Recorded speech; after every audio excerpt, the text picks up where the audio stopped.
안녕하세요. 2022 개정 교육과정 이해와 영어과 수업평가 적용 강의를 담당한 이석영입니다.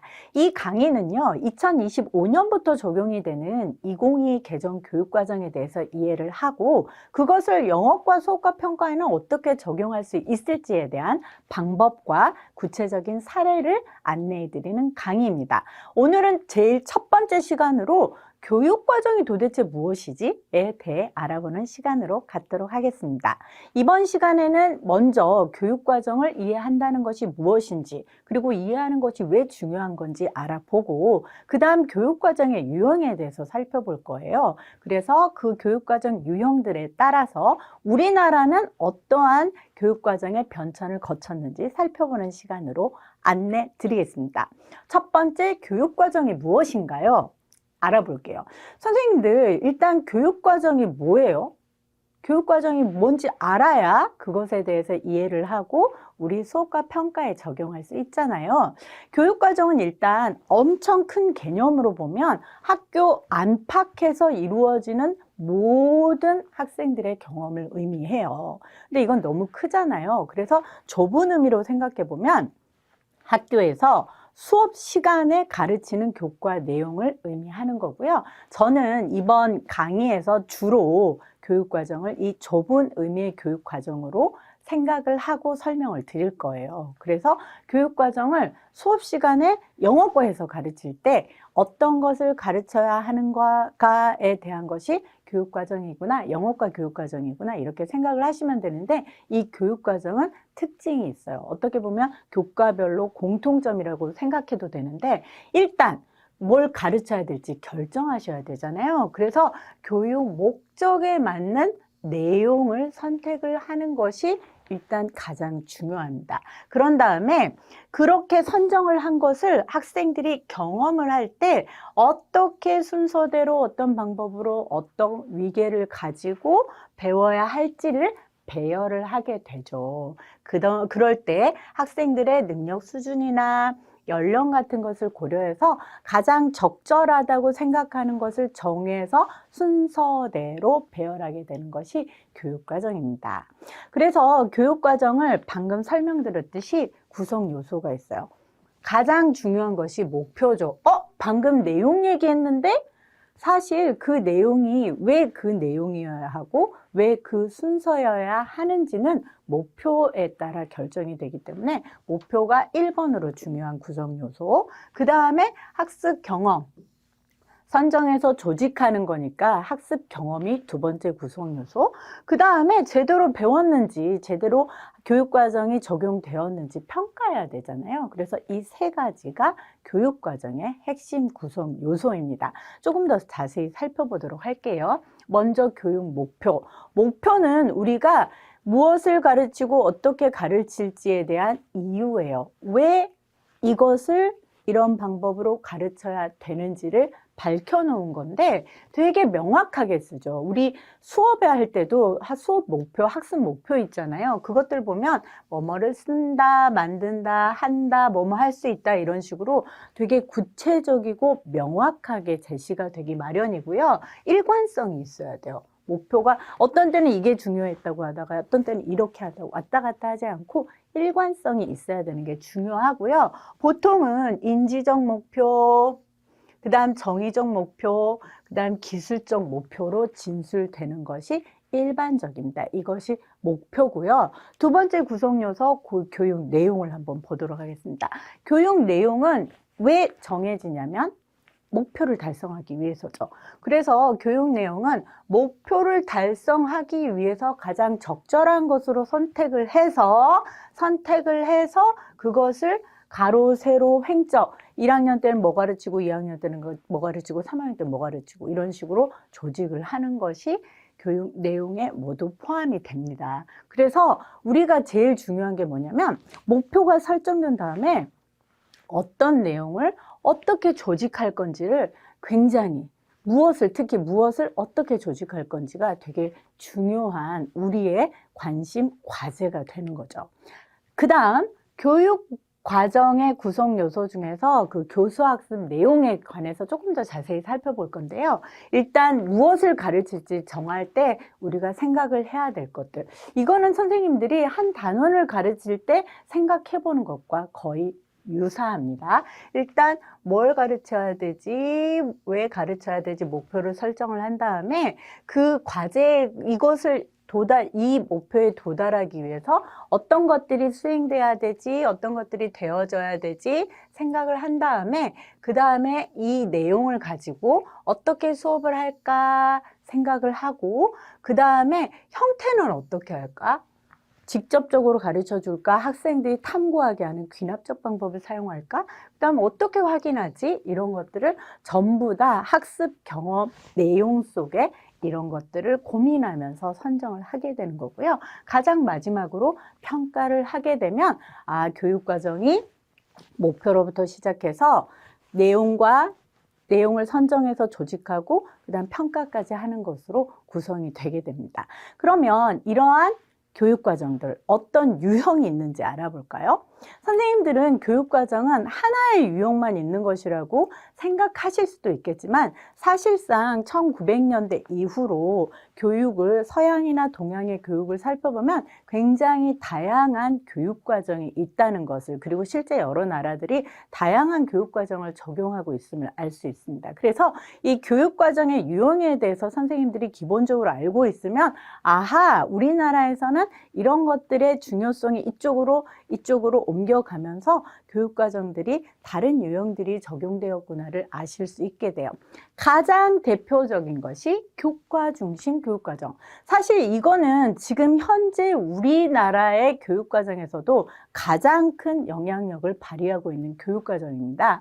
교과 중심 교육과정이 뭐냐면 일단 지식의 체계를 존중해요. 그래서 교과별로 꼭 가르쳐야 될 것들을 순서대로 배열하고 이런 지식의 체계를 존중을 하는 것으로 학교에서 학생이 배우는 모든 교과와 교재에 일단 적용되어 있습니다. 지금도. 그리고 가장 광범위하게 활용되고요.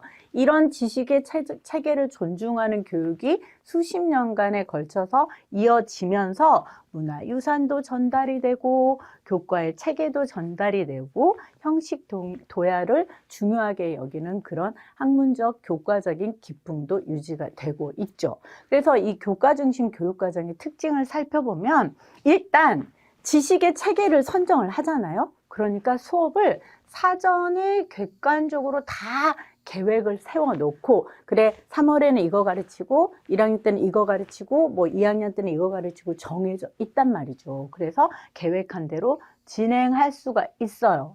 교사가 주도하게 되죠. 그래서 선정을 교사가 하고 계획을 다 하니까 선생님이 주도하는 형태가 되고 학습자의 개별적인 욕구나 취향까지는 아니지만 개별적인 맞춤형 요구를 반영하는 것은 조금 취약하긴 하죠. 그리고 지식의 체계를 다루다 보니까 교재도 어떻게 보면 딱 정해져 있을 거 아니에요. 그래서 일률적인 교재를 사용하기 때문에 그 교재가 규정하는 또 제시하는 내용을 충실하게 가르치긴 하지만 또 내용이 제한이 될 수가 있죠. 하지만 이것이 가장 교육과정의 근간이 되는 유형입니다. 그 다음에 경험 중심 교육과정이라는 게 있어요. 생각해보면 이 역사상의 정반 합의 논리가 어느 분야에서든 이어지잖아요. 교과 중심 교육과정이 몇십 년간 주도를 하다 보니까 약간 아쉬운 점 또는 부작용이 생길 수 있어서 대두된 겁니다. 즉 아까는 지식의 체계가 딱 정해져서 선생님이 전달을 해준 것이라면 경험 중심 교육과정은 일단 학생이 중심이에요. 학생의 흥미, 필요, 경험, 활동, 생활을 교육과정으로 끌어오죠. 교과 중심과는 많이 다르죠. 그래서 이 경험 중심 교육과정은 듀이 이렇게 기억을 하시면 돼요. 그래서 경험 중심 교육과정의 특징을 보면 교사 중심이 아니고 학생 중심이에요. 그 다음에 learning by doing 있잖아요. 형 직접 경험을 함으로써 배울 수 있다라는 것으로 학습 활동이 구성이 되게 되니까 이 교육과정에서는 학생들이 문제 해결력, 생활 능력, 창의성, 책임감, 사회성, 협동중심, 반성적 사고 이런 것들이 아무래도 지식의 위계보다는 우리 소위 말하는 역량 쪽으로 조금 더 강화되는 거죠. 이렇게 교과 중심 교육과정이 있다면 그 상대편에 경험 중심 교육과정도 있다. 또 다른 유형도 있어요. 학문 중심 교육과정은 교과 중심과 기본적으로 비슷하긴 해요. 그런데 조금 다른 점은 원리와 개념, 핵심 아이디어, 이거 어디서 많이 들어본 말 아니세요? 우리 2015 개정 교육과정이 기반을 둔 이해 중심 교육과정이나 개념 중심 교육과정과 연관이 있는 교육과정이에요. 지식이 너무 많아요. 사실들이 너무 많아요. 이걸 다 가르칠 수 없다는 것에 착안한 교육과정이거든요. 교과든지 뭐든지 간에 핵심이 있다는 거죠. 핵심, 개념, 아이디어, 원리 등을 찾아내서 그것을 선정해서 가르치는 것인데 분석적 사고, 직관적 사고 이런 것이 중요하고 일단 학습이란 왜 배워야 하고 핵심을 간파하기 위해서 탐구 중심으로 수업을 하게 되면 학생들은 내적 보상에 의한 학습 동기, 이거 왜이지? 왜 그렇지? 어떻게 이렇지? 이렇게 내적인 동기 유발에 초점을 맞추는 학문 중심 교육과정이에요. 그래서 학습에 있어서 뭔가를 발견하고 일반화시키고 해야 되니까 여기에서 창조성은 엄청 새로운 없는 것을 창조하는 게 아니라 자기 자신, 학습자들이 자기 자신들만의 지식 체계를 만들어가는 창조성을 중시하는 그런 교육과정입니다. 그래서 우리 2015나 2022가 이것을 많이 도입하고자 시도를 했어요. 자, 그 다음 마지막으로 인간 중심 교육과정을 살펴볼 건데 말에서 나오듯이 말 그대로 인간 자체를 중요시하는 거고 잠재적 교육과정이란 뭐냐면 명시적으로 교육과정을 목표 같은 걸 써놓지 않아도 간접적으로 또는 비명료하게 비지시적으로 드러나는 비지시적인 것이 발현되는 것을 잠재적 교육과정이라고 하는데 이걸 굉장히 중요시하는 거죠. 그래서 학습이 교사가 교실에서 수업을 진행을 하더라도 학생들마다 결과물이 다르다는 것을 굉장히 존중을 합니다. 그래서 환경 전체를 인간 중심적으로 조성하고자 굉장히 노력을 하고요. 교육의 목적은 결국 인간과 관계된 것이다. 인간을 위한 것이 교육 과정이고 교육이니까 이걸 분리해서 따로 생각하지 않고 인간 자체가 완전한 인간으로 성장할 수 있게 도와주는 것이 교육 과정이어야 된다. 이렇게 생각을 하고 그런 식으로 교육 과정을 구성하는 게 인간 중심 교육 과정입니다. 지금까지 살펴봤는데요. 교육 과정이 엄청 수십 개가 있지는 않지만 다들 약간의 강조점과 초점이 다르다는 걸 아실 수 있잖아요. 우리나라 교육 과정을 살펴보면 교과 중심 교육과정을 기반으로 하되 시대에 따라서 어떤 데는 경험 중심이 조금 도입됐다가 또는 학문 중심이 도입됐다가 이런 변화가 있는 것을 볼 수 있습니다. 그래서 우리나라 교육과정은 어떤 변천 과정을 거쳤는지 간단하게 살펴보도록 하겠습니다. 지금이 2023년, 24년, 지금 2015 개정 교육과정이 운영되고 있거든요. 자, 우리나라 교육과정은 1차 교육과정이 1954년에 시작됐어요. 그래서 6.25 전쟁이 끝나고 우리나라가 재건을 시작하면서부터 이제 학교에서 어떠한 것들이 가르쳐져야 되는지를 정한 게 제일 첫 번째가 1954년이었고요. 이때 한 약 10년 정도 운영이 됐어요. 1차 교육과정. 그 다음에 2차 교육과정. 보통 이 주기를 보면 이때는 10년 정도 근데 이게 교육과정이 시대가 막 빨리 변하잖아요. 시대가 빨리 변하는 만큼 교육과정이 적용되는 시기도 이제 운영되는 시기도 점점 짧아지는 걸 알 수 있어요. 70년대에는 주로 3차 교육과정 8년 동안 적용이 됐고요. 4차 교육과정이 81년부터 87년까지 적용이 됐어요. 5차 교육과정은 5년밖에 적용이 안 됐네요. 87년부터 92년까지. 6차 교육과정도 5년 동안 적용이 됐어요. 92년부터 97년까지. 7차 교육과정이 2000년대 첫 번째 교육과정이고 이때 7, 8년 정도 적용이 됐는데 이때까지는 몇 차 교육과정이라고 했거든요. 이제 더 이상 이제 몇 차 교육과정이란 말을 쓰지 않아요. 대신 교육과정이 시대가 엄청 빨리 변하는 만큼 교육과정도 조금 더 자주 바뀔 수 있다라는 전제로 지금부터는 2007년 이후부터는 몇 차 교육과정이라고 하지 않고 연도를 밝혀줘요. 그래서 2009년도에 한번 개정을 했고요. 2015년에 한번 개정한 게 지금까지 계속 사용되고 있어요. 꽤 오랫동안 적용되고 있고 2025년부터는 2022년도에 개정한 교육과정을 3년 후부터 순차적으로 적용을 하게 되는 거죠. 그래서 이런 식으로 변해왔는데 그럼 우리나라의 교육 역사를 살짝 간단하게 살펴보기 위해서 각 교육과정이 어떤 중점이 두었는지를 아주 간략하게 살펴볼 거예요. 왜 그러냐면 왜 이게 영어과 교육과정만 알려주지 왜 이런 것까지 알려줘요? 제가 지금부터 1차시부터 이게 강의 1차시잖아요. 1차시부터 한 5차시, 6차시까지는 교육과정에 대한 이야기를 반복적으로 해드릴 거예요. 그러면 선생님들이 계속 그 교육과정 얘기를 들으면서 익숙해지는 용어도 있을 것이고 무엇인지 알고 배경을 알고서 새로운 걸 배우게 되면 훨씬 더 이해가 깊어지고 제대로 이해하게 됩니다. 그렇기 때문에 우리나라가 어떤 것에 중점이 계속 바뀌어 왔는지를 이해하는 것은 많은 도움이 될 것 같아서 지금부터 각 차 교육과정에 대해서 간단하게 알려드리도록 할게요. 처음으로 우리나라에 교육과정이 도입되었을 때 이때가 1차 교육과정이라고 했잖아요.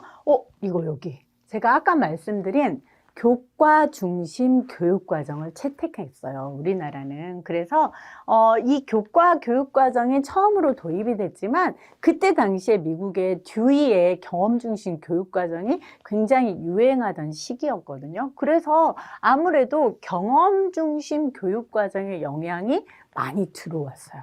그러니까 아까 제가 설명드린 그 교육과정 유형이 우리나라 교육과정을 이해하는 데도 굉장히 도움이 돼요. 그래서 이때는 경험 중심 교육과정을 교과를 중심으로 하되 이 영향이 꽤 크게 들어와서 전인교육이란 용어를 써서 특별활동을 교육과정의 한 영역으로 포함됐었죠. 우리나라 교육과정에 1차부터 특별활동이 도입이 되었어요. 그래서 이때는 6.25 직후라서 뭐 방공, 도덕, 실업교육 이런 것이 강조됐었고요. 2차 교육과정에서는 그때는 지금은 교육부라고 하지만 그때는 문교부라고 했는데 교육과정이란 명칭이 최초로 시작된 게 2차 교육과정이에요. 이때는 생활중심 교육과정이라고들 얘기를 하는데 여전히 방공교육, 도덕교육, 특별활동을 이 교육과정의 3대 영역으로 지정을 해가지고 조금 방공, 도덕이 이제 전쟁 직후니까 여전히 중요했던 시기예요. 자, 3차 교육과정은 70년대예요. 우리나라가 엄청나게 경제적인 그 부흥이 엄청났던 그 시기에는 3차 교육과정이 적용됐던 시기인데요. 혹시 이런 말씀 들어보셨을까요? 국민교육 헌장의 이념을 구현하기 위해서 이때 학문 중심 교육과정 3차 교육과정에서는 학문 중심 교육과정이 도입이 됐어요. 이때 뭘 아까 중요시했었죠? 지식의 구조, 학문의 구조. 그래서 지식의 구조를 중요시해서 발견학습과 탐구학습을 강조하고 엄청 좀 이제 많이 권장을 했던 시기예요. 그러면 발견학습, 탐구학습 2022에서 다시 강조하는 거 아닌가? 네, 역시 이게 움직임이 교육과정이 엄청 수십 개가 아니고 몇 개 한정되어 있다 보니까 옛날에 이걸 적용했는데 조금 아쉬움이 있으면 이쪽으로 갔다가 다시 또 이게 아쉬움이 있으면 이쪽으로 갔다가 왔다 갔다 조금 하는 경향이 있어요. 이 3차 1970년대에도 지식의 구조, 발견학습, 탐구학습을 좀 강조하긴 했고요. 이때 드디어 반공이란 말이 사라지고 도덕 과목이 이제 들어왔습니다. 그리고 교과 활동과 비교과 활동으로 특별 활동 이렇게 이원화 됐었고 중학교의 국사를 이때부터 가르쳤다고 하네요. 자, 그 다음 4차 교육과정은 1980년대에 주로 적용됐던 교육과정이고 이때는 교육부, 문교부가 아니고 한국교육개발원에서 개발을 했고 이때는 통합, 이때까지는 교과 간의 독자성에 초점을 맞췄다면 드디어 이제 통합, 요즘에는 융합 이런 말도 있잖아요. 이런 것들이 시도되기 시작했어요. 그래서 초등학교에서 특히 도덕국어 사회를 통합해서 바른 생활, 슬기로운 생활, 즐거운 생활. 혹시 선생님들 중에 조금 연배가 낮으신 선생님들은 이것을 배우신 분들이 꽤 많으실 거라고 생각이 됩니다. 자, 5차 교육과정에서는요. 이제 지역마다 교과서를 개발할 수 있도록 했던 교육과정이에요. 87년부터 92년까지 굉장히 좀 짧게 적용이 됐었죠. 이때 드디어 이제 시대의 변화상을 교육과정에서도 우리가 볼 수 있어요. 시대가 변화하는 것에 맞춰서 학생들이 그 시대에 잘 적응할 수 있도록 학교에서 교육을 시켜주다 보니 시대의 흐름이 교육과정에 반영된 걸 볼 수가 있습니다. 그래서 그때부터 컴퓨터 교육, 경제교육 이런 말이 들어오고 학교에서도 학생들이 컴퓨터 경제교육을 받게 되고요. 이때 뭐 이런 용어들이 이제 점점 요즘과도 친숙해지는 용어들이 등장하기 시작하죠. 양성, 평등, 통합교육, 고등학교 교육에 드디어 선택 과목이 운영되기 시작을 한 것이 1980년대 후반부터 90년대 초반. 자, 1990년대는 6차 교육과정인데요. 이게 금방 적용되고 금방 바뀌었잖아요. 근데 기조는 똑같아요. 기조는 똑같아요. 5차 교육과정과 6차 교육과정은 기조는 똑같은데, 자, 드디어 이제 우리 2015 개정 교육과정과도 친숙한 용어들이 등장을 합니다. 예를 들면, 교육과정을 결정할 때 국가 수준에서 모든 걸 통제하는 게 아니라 지역마다 또는 학교마다의 특색이 있게 운영을 할 수 있는 근거가 이때부터 마련이 됐고요. 구조도 조금 다양하고 내용을 적정화. 이때 가르치는 내용을 적정화하란 말은 1992년부터 계속 있었어요. 그러니까 선생님들 수업 시간에 가르치는 거 너무 많은 것을 가르치려고 하지 마시고요. 좀 줄여주세요란 말은 1992년부터 있었네요. 근데 우리는 20년이 지나서까지도 아직도 너무 많이 가르친다라고 얘기를 하고 있어요. 운영의 효율화 이런 것들. 그 다음에 재량 시간도 이때 도입되었네요. 자, 이제 우리가 점점 친숙한 이제 크게 달라지지 않은 용어들이 등장하는 게 7차 교육과정. 2000년대에 적용이 됐었어요. 교과, 재량, 특별활동 이렇게 3개의 체제로 운영되는 것이 운영됐고요. 그 다음에 공통 기본 교육과정과 선택 중심 교육과정이 이렇게 이원화해서 운영이 되고 있어요. 이때 저도 기억이 나는데 수준별 교육과정이 도입돼가지고 교과서도 막 이제 수준별로 만들고 막 이렇게 했었던 것 같고요.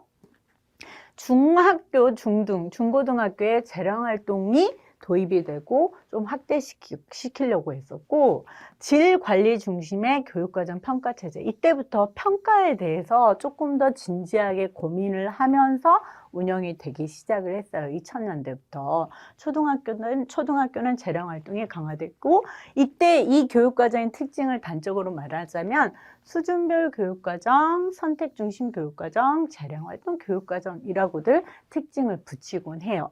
자, 7차 이후에는 수시로 개정이 됐다고 했잖아요. 그러면 한번 살펴볼게요. 2007년에 아주 간단하게 개정이 됐었어요. 부분 개정이 있었고 중학교 사회와 역사 분리했고요. 그 다음에 국사 세계사를 또 역사를 통합하고 그리고 우리가 이제 조금 더 지금의 교육과정의 근간이 되는 게 2009년에 바뀐 개정 교육과정이에요. 그래서 이때는 교육과정 선진화 미래형 교육과정이란 이름을 붙여서 공통교육과정을 초등학교 1학년에서부터 중학교 3학년, 선택교육과정은 고등학교 1학년에서 3학년으로 이때는 이렇게 중고, 초중과 고를 분리를 했었고요.